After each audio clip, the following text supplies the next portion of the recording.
आपको सबसे ज्यादा तन्हाई कब महसूस होती है? सर्दियों में। सर्दियों में। अच्छा, आप ये बताओ, आपको सबसे ज्यादा गुस्सा कब आता है? सर्दियों में। अबे साले। क्या सर्दियों में यार? अच्छा, आप ये बताओ कि आपको सबसे ज्यादा घबराहट कब होती है?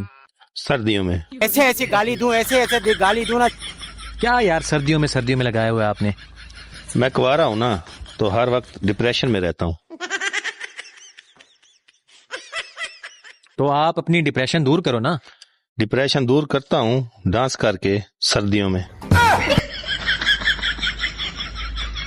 सर्दियों में ही क्यों यार? सबकी शादियां होती हैं, मेरी तो होती नहीं, तो मैं डांस करता रहता हूँ सर्दियों में। तो आप भी शादी कर लो। रिश्ता भेजा था, वो मान गए थे। अच्छा, क्या मान गए थे? बुरा मान गए थे।